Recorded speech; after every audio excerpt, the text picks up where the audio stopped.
GamingBolt presents 15 things players hate about Pokemon Sun and Moon. Pokemon Sun and Moon are finally out, and we love the games. We honestly think this might be the strongest installment the series has had yet, in spite of a number of missteps and puzzling regressions along the way. But the thing is, those puzzling missteps and regressions remain. We can't actually ignore them, they're there, and they do affect the game. In this list, we talk about 15 of those regressions and missteps. Keep in mind that we still think that Pokemon Sun and Moon are great games, certainly among the best of this year. But these are things that mar the experience of playing Pokemon Sun and Moon somewhat, not a whole lot, but enough that we are left asking ourselves, why in the world would the people at Game Freak think this was a good idea?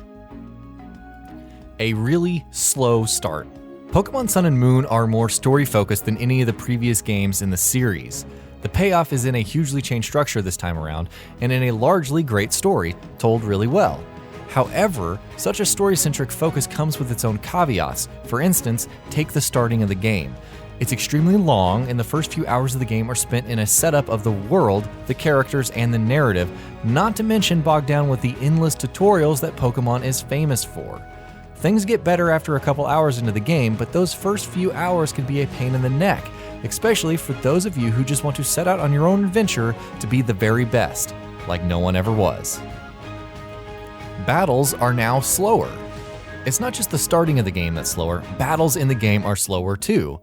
After Black and White and X and Y made huge strides towards making Pokemon battles snappy, battles here are beset by slower text speeds and a few seconds of waiting before a turn begins, and inexplicable regressions such as the HP bar draining out very slowly instead of instantaneously like it did the last few games. It doesn't matter enough in any one individual battle, but through the course of the entire game, it can get annoying. The removal of Super Training. Super Training was the excellent series of minigames that made EVs transparent and let players buff their Pokemon up. EVs still remain transparent in Sun and Moon, but Super Training is now gone. In its place are a series of facilities aimed at EV training your Pokemon scattered throughout the game, a lot of which are gated either up front or require in-game payment per use. They're arguably more effective in that they don't require the player to play minigames and yield the benefit to the player immediately. But the strength of Super Training was that it was centralized and that it was persistent, and that's gone now. The removal of the player search system. The player search system was an excellent innovation, one that kept Pokemon players connected online, making trades and battles with random players as well as friends as easy as one tap on the touchscreen. For reasons that we cannot fathom, it is gone now, replaced instead by the perplexing Festival Plaza. This means that the persistent online connectivity of X and Y, which made them seem like such social games, and which made battling and trading with others so easy, is now replaced by the need to launch the Player Plaza, wrestle with its obtuse menus and UI, go online, try to figure out how to find your friends or randoms, and then engage with them. It's a dramatic step back, and we cannot understand why Game Freak would do anything like this. The removal of DEXNAV. But Game Freak weren't just content removing the PSS and Super Training either. DEXNAV, the excellent innovation that told you if you had any Pokemon left uncaught in an area, as well as let you chain specific species of Pokemon in an effort to EV train or catch ones with better abilities, natures, or IVs, is now gone too. Most of the DEXNAV's functionality survives in Sun and Moon spread across the Pokedex or other kinds of Pokemon battles, but again, it was having it all centralized and in one place, accessible with one tap of the touchscreen that made it so revelatory in the first place. The removal of 3D. Not a whole lot of people like stereoscopic 3D, but there are some that do. And for those that don't, the beauty of the 3DS is that it allows them the option to simply turn the 3D off and keep playing the game in 2D. Pokemon Sun and Moon, however, do not give the players that option. Instead, players are left playing the entire game in 2D because the 3D option has been nerfed entirely. Now, the implementation of 3D in the previous Pokemon games was never too great to begin with, but we must admit to being disappointed that instead of trying to improve it, they just decided to remove it altogether. Slow down on older 3DS systems.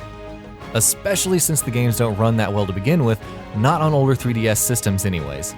Now, Pokemon Sun and Moon are gorgeous games and are definitely among the best looking games on the 3DS, but they're terribly optimized for the system. While they run mostly fine on the new 3DS systems, players with the older 3DS models will find themselves subjected to insanely long load times, especially upon startup, and slow down in battles anytime there are more than 2 Pokemon on screen or any visually intensive attacks. SOS battles. SOS battles are actually a great new mechanic that keeps battles with wild Pokemon variable and make EV training, hunting for shiny Pokemon, hunting for rare Pokemon, hunting for Pokemon with hidden abilities, hunting for Pokemon with better natures, or hunting for Pokemon with better IVs extremely easy. So why hate them? Simply because there are so many of them. Every second wild Pokemon battle in the game can turn into a protracted affair, as Pokemon try to call other wild Pokemon to their aid. There's an easy way to fix this: just inflict any status condition on the wild Pokemon and it won't call for help. But for the more casual players, having an endless wave of wild Pokemon attacking them can get extremely annoying after a while. New difficult evolution mechanics.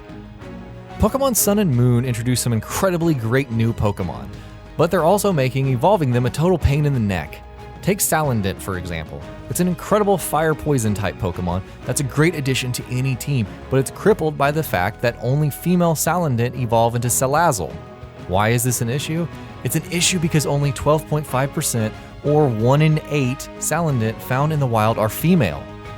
Then there's the Crabrawler, an excellent fighting type Pokemon that can only be evolved in one very specific location that isn't found until the very end of the game. Why must you make evolving our Pokemon so difficult, Game Freak? Come on. Wild Pokemon that are just impossible to get. But just finding wild Pokemon to begin with can be difficult.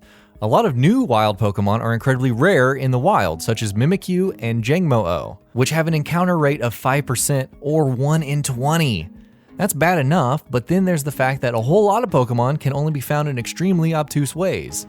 To get a wild Pikachu, for instance, or a Mareanie, you must battle other wild Pokemon and wait for them to call for help, where there is a small chance that these ones will appear.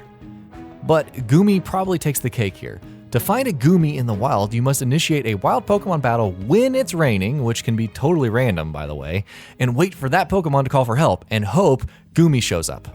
Game Freak, why? Items that are hard to get. Pokemon Sun and Moon makes great strides to make life easier for the players, but for hardcore players they make several decisions that are truly perplexing.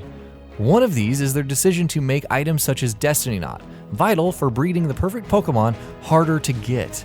You can still eventually get them, they're not gone, and the game making things transparent means that you're not going to be stumbling around in the dark when you do, but getting them in the first place can be really annoying. Fishing mechanics changes. Fishing in older Pokemon games was as easy as walking up to a body of water, pulling out your fishing rod, and fishing. That's changed this time around, as now you can only fish at specific designated fishing spots. Considering that there are a lot of Pokemon that are only found via fishing or that are harder to get unless you fish for them, this is a change that truly rankles for a lot of people. Customization restrictions. Sun and Moon feature expanded customization options for your trainer, especially compared to any previous Pokemon games in the series.